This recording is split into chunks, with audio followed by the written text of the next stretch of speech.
This is Health and Fitness Redefined, brought to you by Redefined Fitness.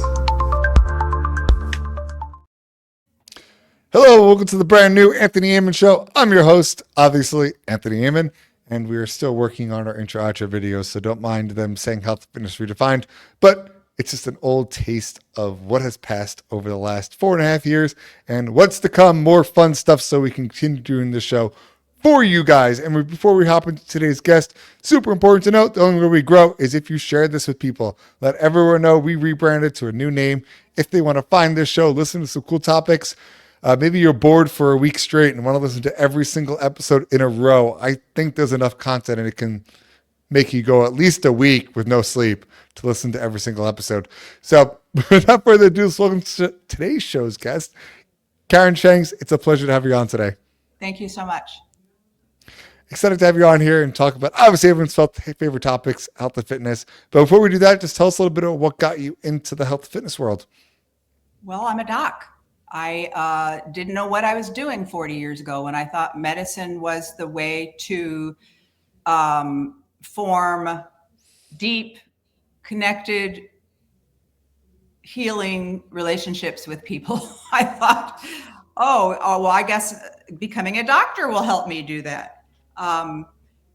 And so that started me on this journey of being traumatized by Western medicine as a trainee, and then as somebody who needed help from conventional Western medicine, and led me on this whole journey of just sort of redefining what healing means for people and what it should be and how it can encompass more of the whole of who people are, which includes health and fitness, but it includes a whole lot of other things, including a lot of human intangibles, spirituality, emotions, past trauma, etc., that isn't accounted for well enough, I think, by the way medicine is practiced today.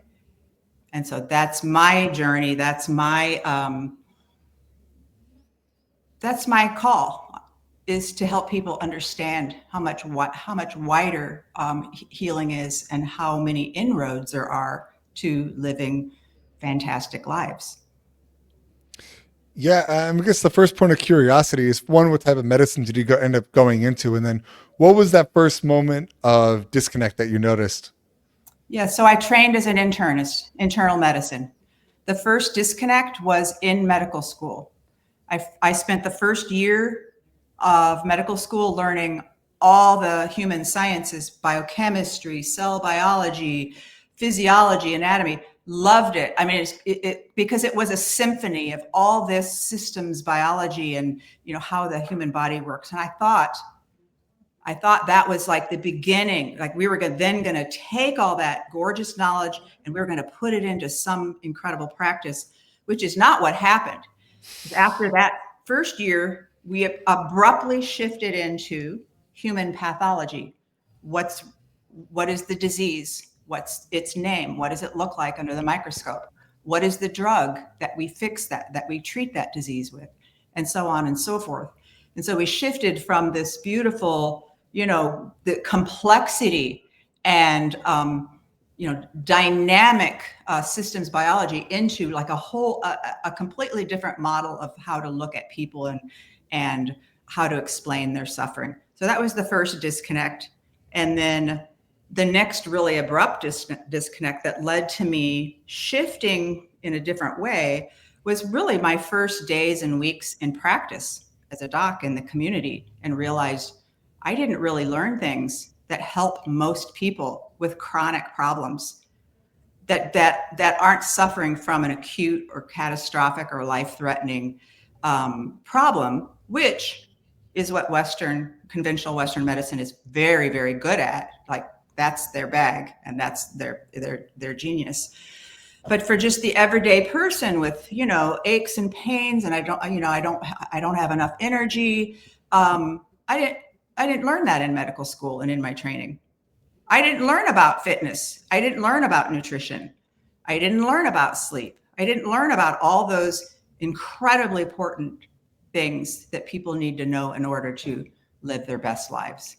So that's when I started to shift and started to study nutrition, found the Institute for Functional Medicine, did all of their training, and trained in trauma and how to look at and address trauma and address how that so profoundly affects people's general health, because it shifts genetic expression. So and then just learning that how the terrain of being a human and all the things that make us us, how every single bit of that affects our genetic expression, thus becomes an inroad to us improving our function, our well-being, how we want to live, and a completely different model than what I was trained in. Yeah, I totally understand that. It's a lot different. It's something I talk about a lot. My whole family is physicians, so I know the path all too well. As one of the main reasons my grandparents were the pioneers for osteopathic medicine, as opposed to going the traditional medical doctor route. Right. And there's just such a disconnect to how we work with people. And I liked what you said, where Western medicine's bag is the, like, you have something like wrong with you, you're dying, like they could bring you back. Like they are great at those things. That's right. And this has been a hot topic between my wife and I, is we are very much in the middle between both worlds, between Eastern and Western. And there's not a lot of people that are like that. They're either one too extreme one way or one too extreme the other way. And it's always been a bothersome for us, because if we make a decision that might lean something one other way, people assume we're fully that, when it's just not true. That's a good example of that. If Yes. I have cancer, I'm going to an oncologist and getting chemo. Like Heck that's yes. happening. If Yes. I have some crazy infection, I'm going on antibiotics. There's no question about that. I just had surgery. Like it's something I needed to have done. It's like my muscle was torn in half and needed to be stitched back together. It was Right. That's a right. great process. Where it's wrong is there's no prevention side of anything. Everything is a reaction to something going on, and there's nothing to show how do I prevent myself from getting sick? How do I take other actions inside of it and to help make myself feel better? I'm kind of leaning into a personal example to let you know and everyone remind everyone else, is when I tore my chest open and I had the surgery, traditional medicine said, great, now you're not going to do anything for a long, long, long time and let that thing health and recover.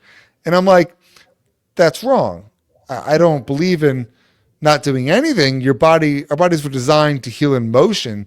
So instead of saying don't do anything, say don't put direct impact on that area, but you can work the rest of your body.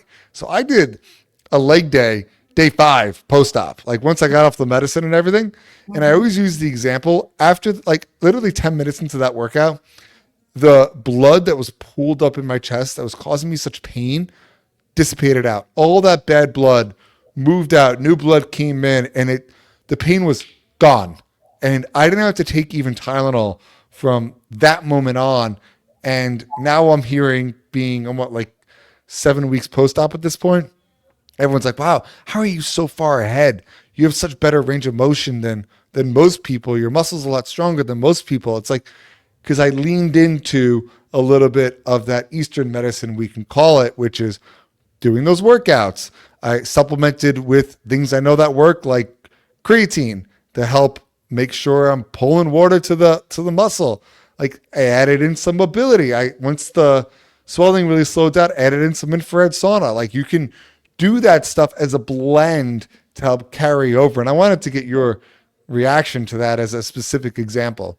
I believe you. I mean, I agree with you 100%. And I agree that, prevention isn't part of what Western medicine does. And I would say that what you did with your rehab, that's all based on very current, very well vetted science. And why that is missing from your care, your post surgical care, is a mystery to me. I mean, that is like, what? And I have my own anecdotes too. I had a supraspinatus repair a decade ago or so. And they required me to be fully immobilized for 6 weeks, which was the most devastating part of the whole thing, was being immobilized, losing all that muscle mass, it was terrible. And then since then, when I've had injuries and I know more now, and I have good therapists who think like you do, like, okay, we got to keep this moving. We don't move it the way we did before we were injured. There's a smart way to move and a smart way to reprogram the muscles, build the strength, help them heal, move get the lymphatic flow going, all those things. So it's made a night and day difference for me. I'm hypermobile, Ehlers-Danlos syndrome, hypermobility syndrome. So I get hurt very easily.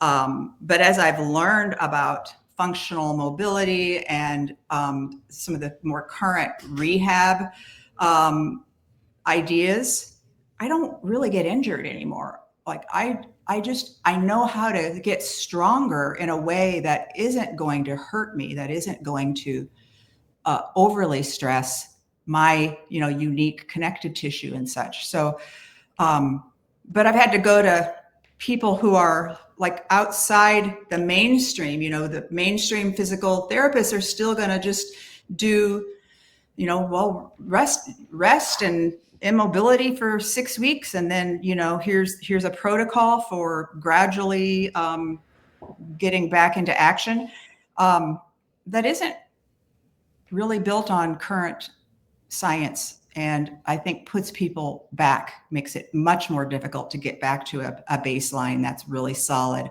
a solid foundation for moving forward. So, and I wouldn't even call it Eastern medicine. I wouldn't call it alternative medicine. I'd call it, we're keeping up with the science. Smart people are looking at this stuff, and they're looking at it in a very appropriate way with evidence that, makes a lot of sense. And I think holds a lot of weight. And I don't understand why it takes so long for medicine to change. Like and the estimate is that when there's some new idea that's been discovered using the scientific method, with very positive, very strong results, it takes on average 18 years for that to get into mainstream clinical practice. And I would argue that there are some ideas, very well vetted, lots of strong science, that it's taken 30 to 50 years to really get into mainstream practice. And that's baffling to me. It's like people get locked into their way of thinking about things, and they don't have the capacity to be curious and move into new territory and try new things with their clients and their patients. Yeah, I think I'm going to address a couple things you said and get some insight to you being in the world. So first, the point of why I believe someone like me that went through all that was given this bad advice is true. And I think the simplest answer, is physicians, or at least from my book, where my brother was told me, that he said day one of medical school, the doctor who was teaching said, listen, guys, every single person in your room is going to be sued. And you're going to be sued more than once for multiple things. So then what happens now if after my surgery, a doctor tells me to go, clears me to go do things, and I go get hurt, right? So the doctor gets afraid of getting sued. So the advice they give you is, so it doesn't matter who I am or what I'm doing. I'm going to not screw this up to the point that even if it's a 0.5% chance that something goes wrong, that I'm not going to sue them. So they're just protecting themselves when they give advice. And that's why I think everything gets diluted down to that sense. I think that's one side of the coin. The other side of the coin is, now that I'm going through the process of physical therapy and talking to physical therapists like I do in my industry, they get paid so little by insurance companies that they have to have 4 or 5 people on at once. So they don't have the opportunity to really work with people. So they get to do like the hands-on stuff for 5-10 minutes. And then it's okay, go do these workouts. And the people that are watching them maybe are not even physical therapy assistants. They're just students. They don't know how to push people properly. So you watch like at PT and these people are doing exercises, and I'm putting that quotations because like there's literally no resistance. They're just sitting there looking around, like maybe doing a glute bridge when you really need some weight on that to get some blood pumping. But yet again, they get reimbursed poorly. So they're trying to shove everyone in. And then on the consumer side, you think to yourself, why would I go hire a trainer? Why would I go pay out of pocket for physical therapy when I pay $2,200 for insurance that I need to be using because I'm paying $2,200 for it? So you just end up in this like vicious cycle of nuanced nonsense, and it's just a totally broken system. And I think that's just the generic side of it, if that makes sense. I don't know if you have anything to add from that, from your input, from being on the inside. You're right, and these are some hard issues. Like I don't have the answers. I have suggestions. I don't have the answers. First of all, that whole idea of being sued. Well, what's also true is that when you know your person and you've connected them on an empathic level, you're listening, you let them say everything they need to say, they know you care about them, they're not going to sue you. That's just how it is. There's studies that have looked at this. So you're not going to get sued if you spend enough time. And studies have also shown that if you let someone tell their whole story without interrupting them, it's usually less than 2 minutes. So it's not like you have to sit there for an hour to make that person feel seen and cared about. So just shut your mouth. Be quiet, doctors, and let them tell their whole story. It's going to be okay. It's not going to take an hour.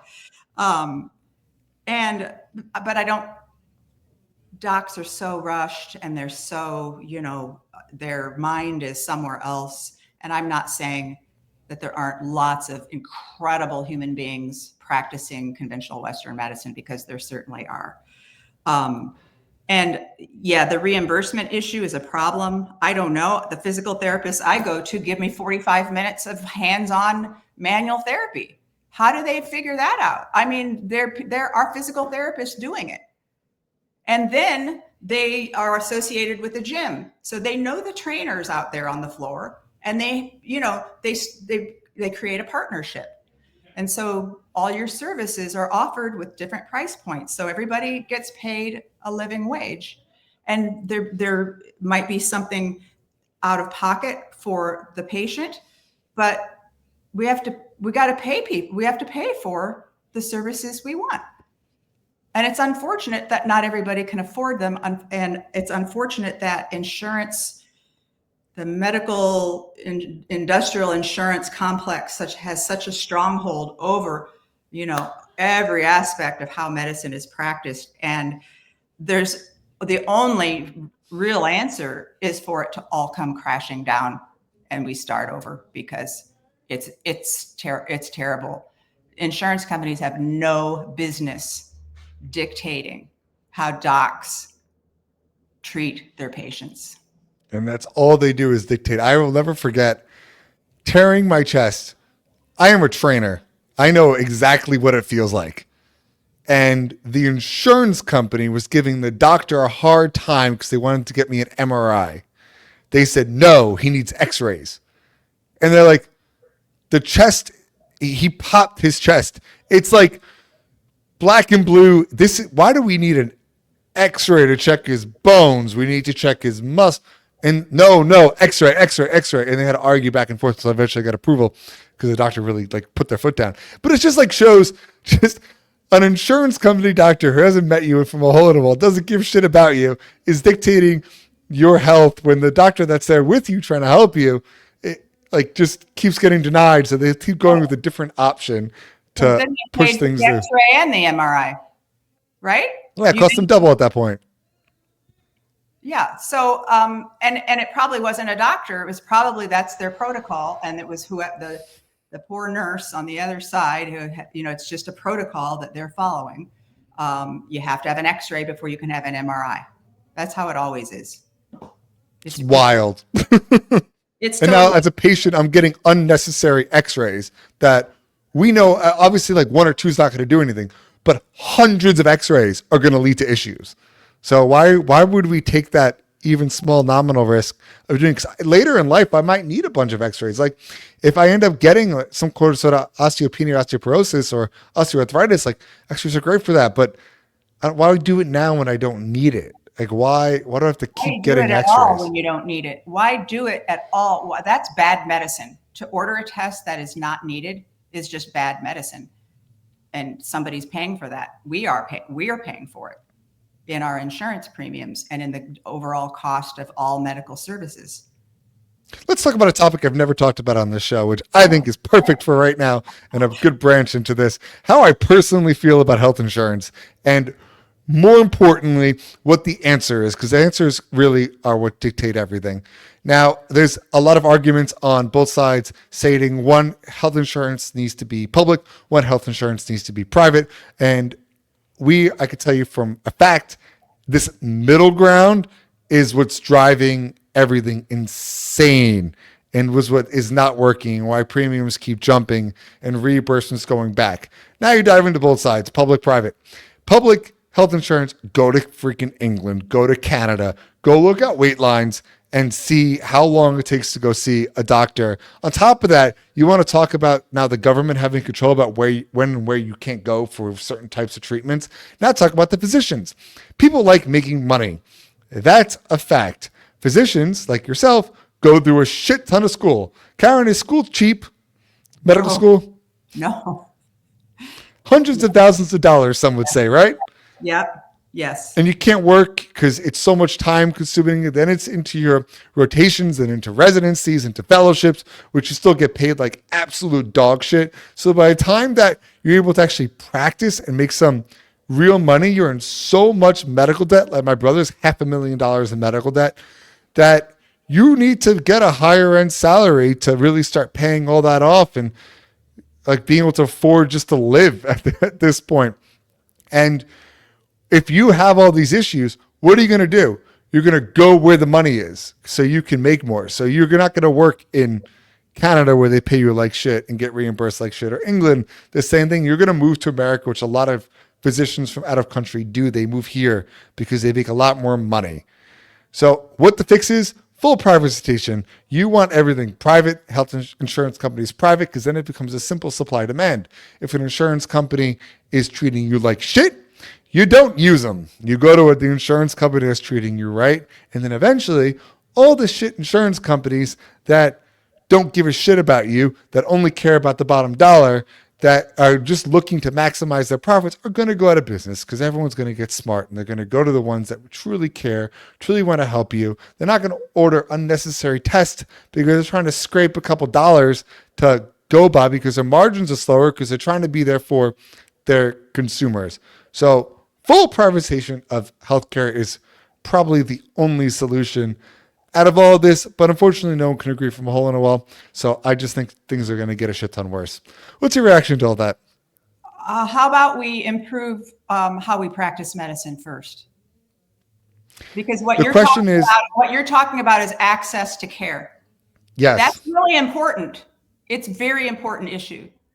But what good are we doing the planet if we improve access, but the medicine is shit? Because not necessarily any fault of the physicians, but they don't have time to give you good medicine. If they have 5 minutes to see you and you have a complex problem, and so maybe they're just looking at this little piece of it and nobody's putting the whole together, so you basically slip through the cracks and you have this evolving world of hurt. These are my clients. I'm describing my clients. They have chronic complex illness. They've been to the docs. The docs don't give them enough time. And so most of the time when they get to me, it's not rocket science to figure out what's going on. They don't have a mystery disease, and I don't have to be Sherlock Holmes and put my hat on.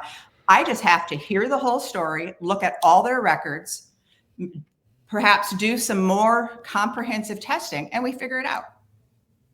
But Yeah. So but my how, practice is set up to have no time constraints. I can't, in good conscience, practice that way. I'm off the grid. I don't do insurance. Now, can I see everybody? No, because not everybody can afford to just pay out of their pocket. And I feel bad about that, but I don't have the answer. But what I can do is do good medicine for the folks who do come to me. And I know a lot of docs who've gone off the grid, and they're doing it in a variety of different ways. And some of them are actually able to see a lot of people who are low income. They've got fee for service, what sliding scales, there's all kinds of ways to do that. I just think, as smart as we are, as creative as we all are, if we would just all like take a deep breath, quit polarizing the problem, we can come up with a bunch of solutions. It doesn't need to be like one grand solution. It might just be a bunch of solutions so that different populations with different needs get their needs met in different ways. and obviously there's multiple sides to every coin to help fix a solution, right? But the idea being, if health insurance costs come down because they went private and people are going to choose a cheaper, better option, always, that's just human nature, then it does two things. It puts more money back into people's pockets who can then, now they can spend it. Instead of spending it all on insurance, they can use this alternative medicine, like personal training, like using like more nutritionists and stuff like that. The flip side of it, as an insurance company, if I'm fully privatized, I have more control. If I'm an insurance company, what's my number one goal as a company is to make money, right? How am I going to make money? It's getting people to use the insurance less. How do I do that? I get them to use it less by getting them healthy. Now I can pick doctors like yourself to reimburse higher through, because I know you go above and beyond to keep people healthier, which is going to cost me as an insurance company less money. So that's, I think in of itself, it's going to have that trickle down effect to push through. But to your point, and where I actually think medicine is going to go, because I don't see that ever happening, the situation I give, I think people are just too polarized. It's concierge medicine, I think, is going to take a big step in. I was talking to a client of mine who's a physician as well as internal medicine, and he's retired now, but we just like talking about this kind of stuff. I was like, if you look at someone like me, where my health insurance for my wife and I is $2,200 a month, and on top of that, there's a $6,500 deductible. That means you take that $2,200, you times that by 12, add the $6,500 in before the health insurance companies even kick in to start helping, on top of the copays. If I could take that money and have a doctor that knows me and only me and everything about what I need and be on call for me, one, it makes sense to the doctor to help reach out and keep me healthy. And two, I'm going to get better results. So I just see, as health insurance costs climb, people are going to just drop health insurance, and they're going to reach out to people like you, say, hey, what's a monthly fee for someone like me to hop on for you to take care of my family? So I know I have someone to always get advice from. And if I need to pay a little out of pocket here and there, ultimately it's going to save me so much money, because I'm not somebody who's chronically ill that needs thousands and thousands of dollars of prescriptions. And it's just where I see the overall, the healthier population shifting towards, since concierge medicine. I think it's going to be huge. I think that makes a lot of sense. And if employers aren't having to pay for insurance, you're self-employed, but most Americans have an employer, then that could be part of the compensation package to their workers, is you get X number of dollars to go toward this concierge medicine, which would be cheaper as the employer. I have 20 employees, and we just got health insurance through our company. We just did it. As an idea, if I didn't go the PEO route, which is a private equity group picking everything up, it would have costed me, the base plans are like $2,000 for a couple. I have, as an employer, have to cover half. So it's $1,000 per employee. Yeah. And that adds up really expensive. Like the route we got as a good insight, it's $100 per employee, regardless whether they take insurance. Health insurance, at a minimum, I need to spend $280 per employee, and obviously some offering more that take the insurance. So you're talking 100 for everyone, and then even 50% take. That 50% now I have to pay 250 per person. I don't have a choice to get them to take. That's costing me a lot of money. Whereas if I just hired a physician at some point, when I get to 50 employees, I might just do that. No health insurance, but we have a doctor on staff. Like, That'd go be see them. right. We still have the issue though of we want that concierge doc to know how to practice really good medicine, right? Agreed. We want them to teach That's people the other side. all the aspects of how to take care of yourself. And it doesn't have to be face-to-face time for all that. You could have programs, you can hire nurses, you can have online programming that talk to you about sleep, talk to you about health and fitness, that, that cover all the bases of how to be a healthy human. That's what we need. I don't want better access to the same crappy care for anybody. And I don't ever hear that being discussed in these conversations. Yeah, so we could talk about that too, because I think it's so important what's going on this year, and something I was really excited for. Talk about polarization. Someone who was a Democrat got onto the Trump team. His name is RFK. I know everyone knows who he is. And Yes. even though he says some polarizing stuff that maybe you don't agree with, one thing he did is he made nutrition mandatory for medical school. And you can not like somebody's opinions on some things and like their opinions on other things. That's called being a human. So I can tell you without a fact, you want to change the shitty advice. It's teaching physicians in their first year of medical school about nutrition. That's how you make specific changes. And that obviously is a great step, but there's a lot more to be learned. A good example you mentioned earlier, teaching shitty advice, things that like 30 years old, we learned stop doing this, and people still do at every practice, because obviously I go to doctors. My favorite is when they weigh me and take my height and then give me my BMI. BMI has been disproven to be accurate so long ago. I know. And they do it with your coat on and your shoes on to boot. Yeah. Mind blowing. We're still checking BMI. It's like it takes 3 seconds to get someone's body fat with bioelectrical impedance to get a rough idea of where someone's at. We do it all the time here. Yeah. That's the second advice, which still blows my mind. Eggs are bad for you. I just don't understand at what point that's going to stop being told to people to stop eating eggs. You know about low fat, the whole low fat is better for you thing. That was upended how many years ago? 90s. So that kind of shows you how long it takes for these ideas, old ideas to go, new ideas to come in. It's so frustrating.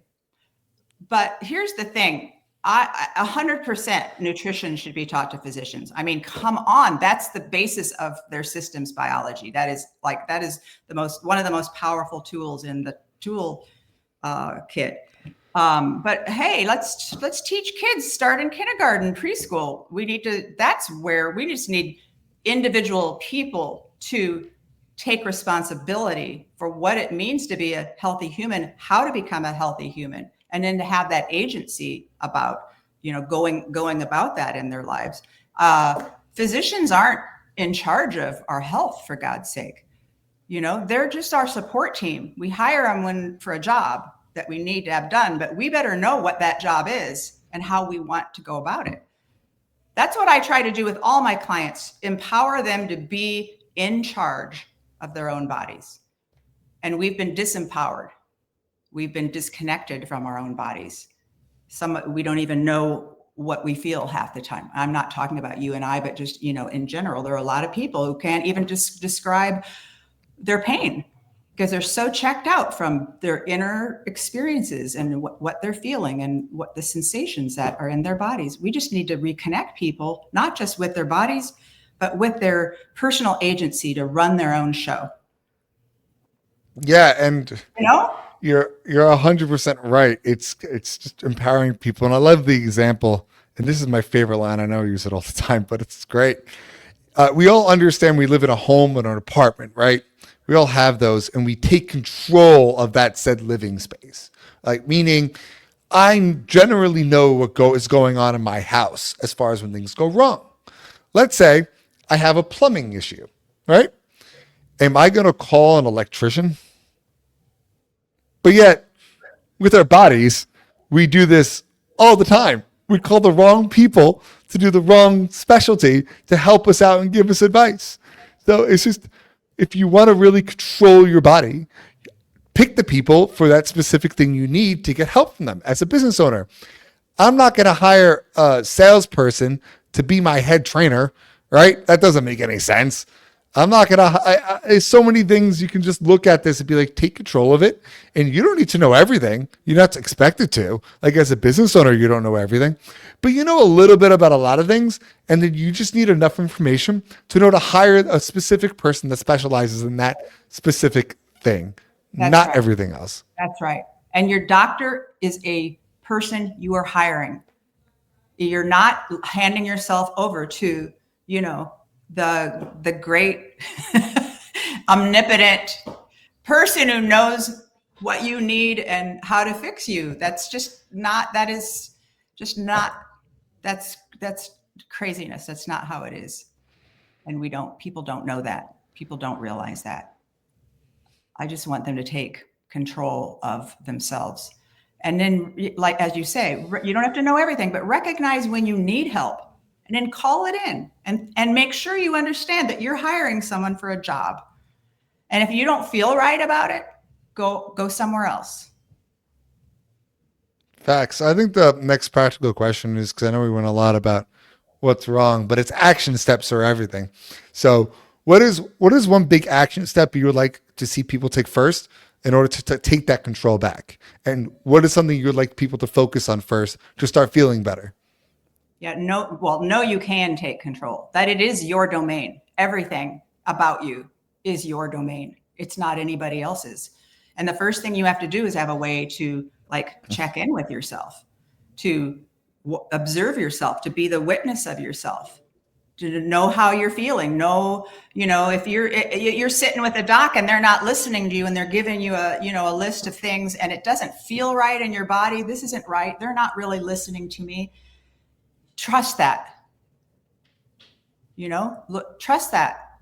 Go somewhere else. So I think the first step is having some kind of relationship with yourself where you are self-aware, you know how your body is responding intuitively to the thing, what's going on around you. So you know how to have a way to discover what your needs are and then to ask for what you need out in all the arenas of your life. I think that's the first. And, I think that can come in a lot of different ways. One is just first knowing that you are the captain of your ship, that you are. And then just to have times throughout your day where you're quiet. You're not always busy. Maybe you're out walking your dog, or you take on a full-on meditation practice. Just some way you stop periodically and just take a deep breath and just kind of check in with yourself. But you have some way to constantly track and observe, like you're training people, right? Fitness and training. You have to have a way you're tracking metrics. You're tracking energy levels. You're tracking how people feel. You have so many things. That is a great arena for helping people become their own witness, is to have them in a training program, for a fitness and training program. So, like, that's one way to do it. But to have some sort of, what's the word I'm looking for? Some sort of practice that you participate in every day that requires you to pay attention to yourself and your progress. And if you can do it in one arena, you can transfer that to every other arena of your life. Yeah, does that make sense? Find digging into your body time. And what you mean by that is more when you're working out, it's not just moving muscles, you're understanding how your muscles move. Like, right. You might not get it initially because you don't fully understand the physiology behind it. But if I'm doing a knee extension, I'm going to feel my quad reacting. And I was like, oh, I feel that specific part of my body moving. And you start getting a little more in tune with how your body works. A funny example is everyone always knows like the peck dance that like The Rock is doing on TV or whatever, right? Right, right. All that is a mind to muscle connection that he created from working out. It has nothing to do with how big his chest is. Like you could do that without having that amount of muscle if you just understand how to contract your pec at any whim. You can start doing that, and it's just, oh, I can control different parts of my body just by becoming a little more in tune with it. And it's something you should learn for everything. So you do know, like, if you have aches, pains, where they're coming from, where they're stemming from. Oh, if I know this specific thing, then I know the people to find to treat it, or I could treat it myself. But it's something I wish a lot more people knew, and people just don't know how to control or understand their bodies because they're always somebody else. They're in their work, they're in their family life, they're on their phone, they're in a movie, they're in a TV, like whatever. They're never present with That's right. themselves. And if you're someone like me with crazy ADD, because I'm not going to be the one to sit there and say, take a break and turn your phone off. Like, it's impossible for me. So, but I use my workout times to do that. And Yes. because I'm keeping myself distracted with something else, but I'm able to in tune into that workout, if that makes sense. And if you can develop mind-muscle connection such that you can isolate your pecs and move them, you can develop that connection with any part of yourself. And so I like that. I think that's a great example. That's probably hard. I mean, some of those are hard, but it does, once you experience that and you have that aha, oh my gosh, all that practice in this way, and I've accomplished this thing.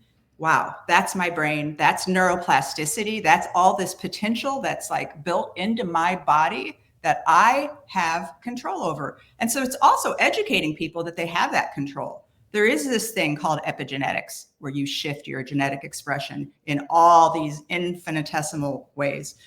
And there is this thing of neuroplasticity that you change your brain, you change how you think, you can change anything about your brain. People need to learn that. And then, people need to learn what that terrain of being a human looks like. What are all the inroads to feeling better? And that's part of why I wrote my book, because I did it for my clients and for people like them with chronic complex illness and beyond. So I want them to see what that terrain looks like, that everything about being a human being, everything that makes us us, is an inroad for us to direct where we want to be, where we want to go, whether it's, the obvious things like sleep or movement or, how we eat, getting enough protein so we can build muscle. But also things like, the stories we tell ourselves all the time about what's possible or what's not possible. Our emotional well-being, the quality of our connections, all those things make us who we are. They shift our genetic expression. We are really incredibly powerful, and most people don't even know it. Yeah, So I really couldn't agree. Yeah. I think we can do so much more than we think we can, and you're only limited by your beliefs. I have a little, for those that can't see it because you're listening to audio, it's a Batman symbol, and it says, everything's impossible until someone does it.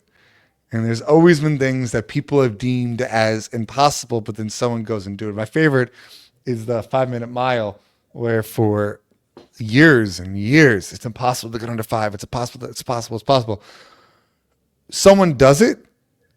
And then that year, 3 more people do it. And now it's like everyone just like, yeah, of course you can go on our 5-minute mile, right? Someone just had to break that barrier of that like mental blocking. And then all of a sudden it's like, oh, we can do that as people.